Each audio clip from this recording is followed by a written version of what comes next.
महाभारत के युद्ध में भगवान श्री कृष्ण ने हर संभव प्रयास किया कि महाभारत का युद्ध न हो, सबको उसका अपना हक मिल जाए। लेकिन अति सर्वत्र वर्जते का नियम कल भी लागू था और आज भी लागू। एक महाभारत का युद्ध हुआ जिसमें अपने ही मारे गए, अपने ही लोगों की बलि चढ़ी, लाखों लाखों सैनिक मारे गए और देखते ही देखते एक बहुत बड़ा साम्राज्य टूटकर बिखर गया।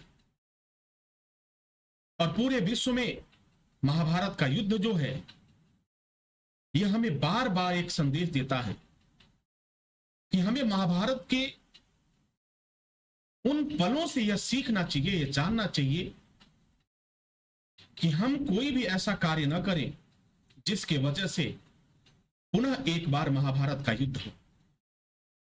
आज जिस तरह की राजनीति हमारे देश में कायम है, वह एक महाभारत के युद्ध की तरफ इशारा कर रही है। हमारे देश में महाभारत का युद्ध तेजी से दिखाई दे रहा है और यह महाभारत का युद्ध गृह युद्ध के नाम से जाना जाए। अब तक का सबसे बड़ा युद्ध हो। आपको आश्चर्य लग रहा होगा, परंतु यह शाश्वत सत्य है, यह परम सत्य है। मैं आपसे पूछना चाहता हूं, आप खुद विचार करिए कि जिस देश में जनता के मन में, अंतर मन में हिंदू और मुस्लिम को लेकर के इतना कड़वाहट हो, मजहब के नाम पर नफरत हो, जाति के नाम पर नफरत हो, क्या वहां पर युद्ध संभव नहीं है? क्या वहां युद्ध होने में विलंब होगा? कदापि नहीं होगा। अगर यह युद्ध कुछ दिनों तक रुका हुआ है तो आप ये समझिए कि देश का सब्र है।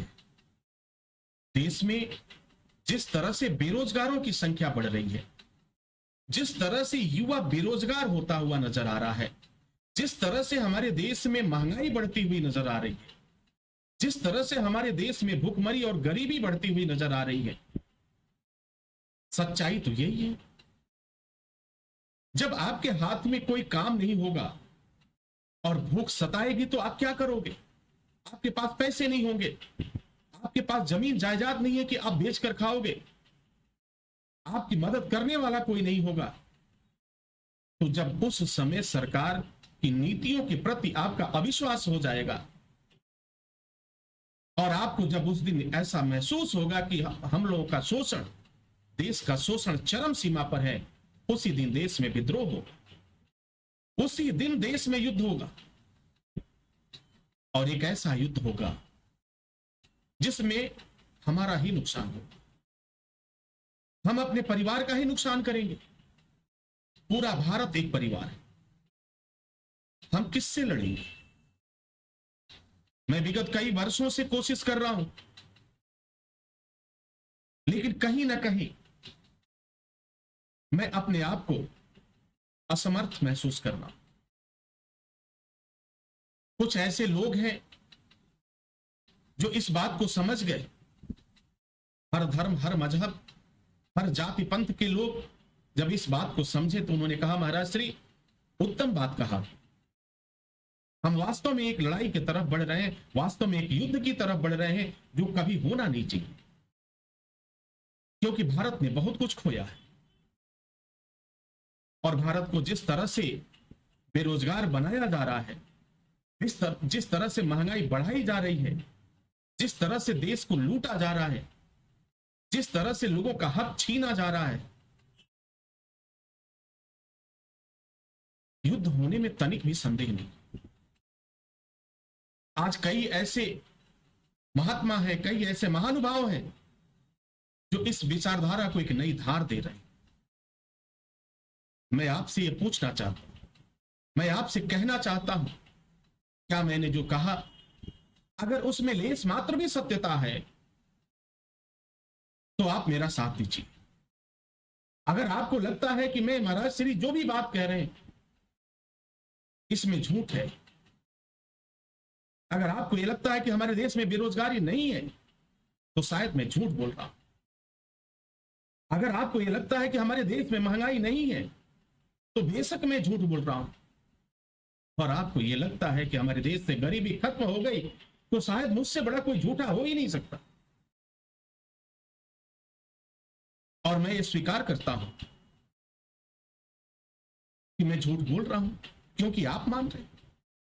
लेकिन मेरे देखने में जो मैंने देखा है और उन बेरोजगारों के दर्द को महसूस किया है, उन गरीबों के दर्द को महसूस किया है, तो मुझे जो दिखाई दिया वह सारी बात बड़े ही निश्चल मन से मैंने आपके सामने रख दिया।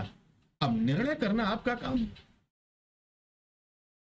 अगर मेरे तथ्य झूठे हैं तो आप कदापि मेरा साथ मत दीजिए, लेकिन अगर मेरा तथ्य सही है, 100% सही है, तो मैं आपसे निवेदन करता हूं, करबद्ध प्रार्थना करता हूं कि आप मेरा साथ दीजिए।